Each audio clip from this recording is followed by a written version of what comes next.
আমি নিয়ে কাবা শরীফে গত কয়েক বছর আগে রমজান শরীফ মাসে উমরাতে গিয়েছিলাম।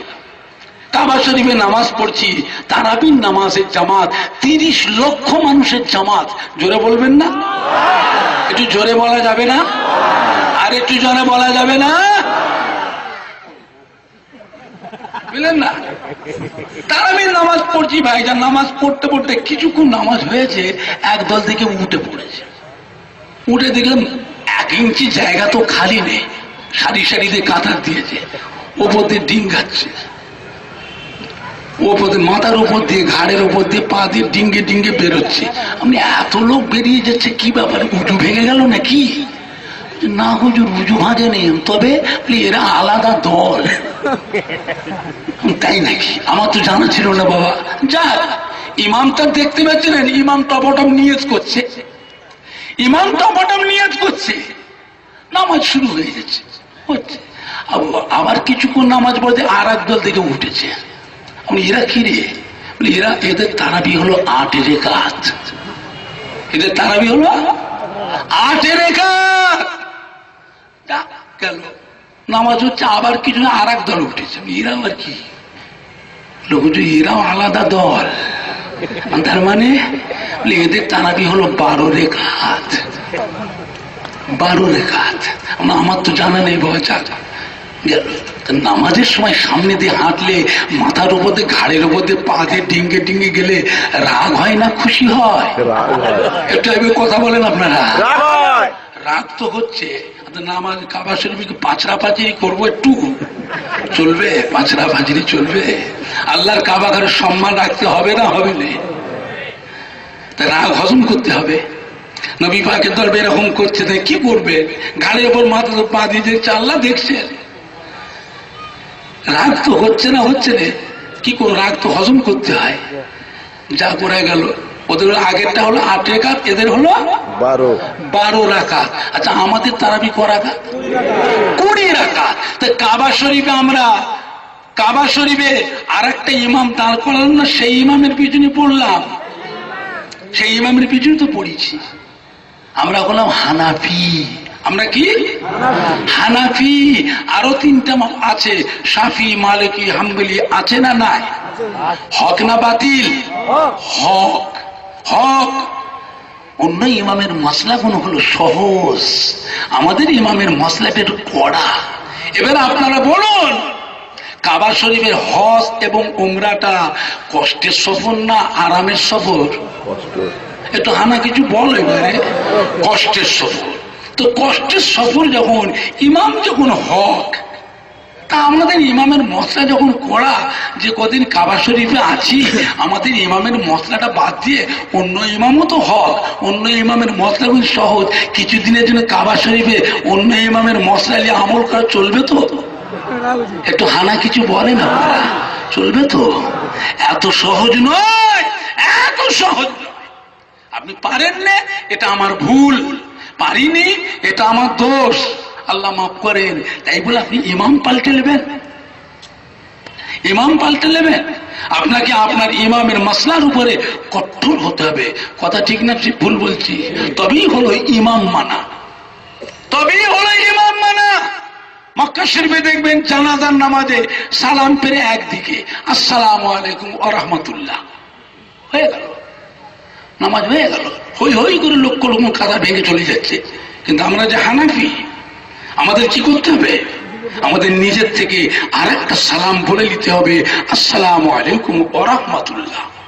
কথা ঠিক বললাম ভুল বললাম? তবেই হলো ইমাম মানা।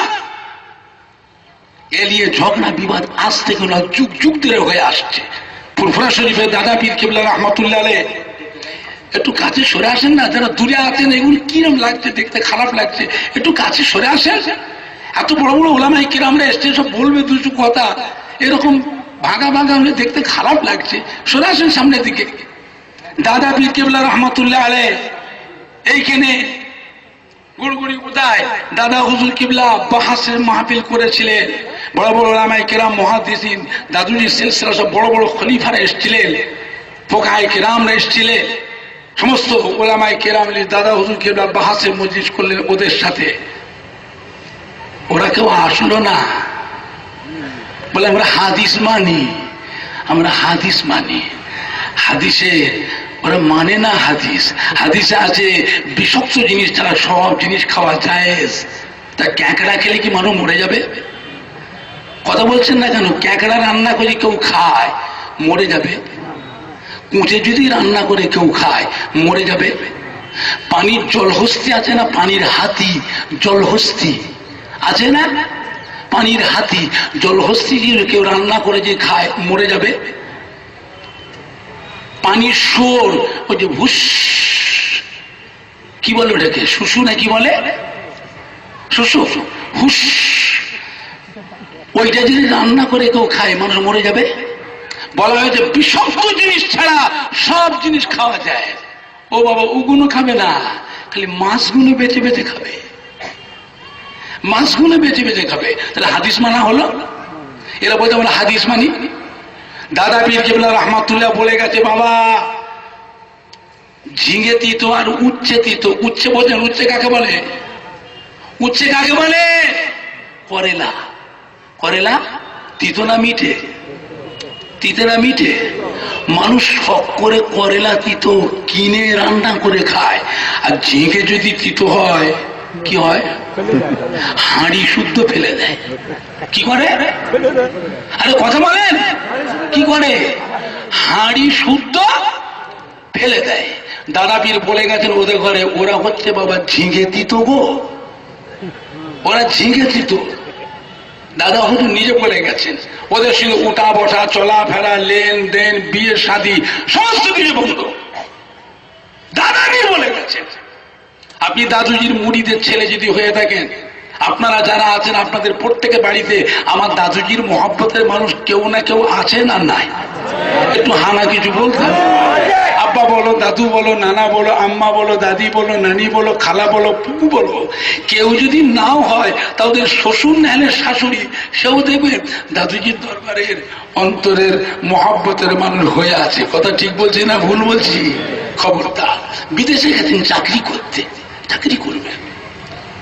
যার কাছে চাকরি করছেন সে টাকা দেয় বলে তার মতপত্র নিয়ে আসবে, তার মতপত্র নিয়ে আসবে। মক্কা শরীফে দেখবেন গতবারের তারাবির নামাজটা টিভিতে দেখিয়েছে, তারাবির নামাজ। কিছু কিছু মানুষ দেখবেন যারা টিভি দেখে, তাদের জিজ্ঞাসা করুন নামাজের ভিতরে ইমাম নামাজ পড়াতে ওরা পেছনে কাতার কোরআন শরীফ এরকম করে খুলে খুলে দেখছে। কথা ঠিক বলছি না ভুল বলছি? যারা টিভি দেখেন, আমার কথাটা ঠিক বলা হচ্ছে না ভুল বললে হাত তুলে দেখান তো দেখি, সবাই বুঝুক ঠিক বললাম না ভুল বললাম। আচ্ছা, এই কোরআন শরীফ খুলে খুলে পড়ছে কারণটা কি? ও পড়ছে দেখছে যে ইমাম ঠিক পড়ছে না ভুল পড়ছে।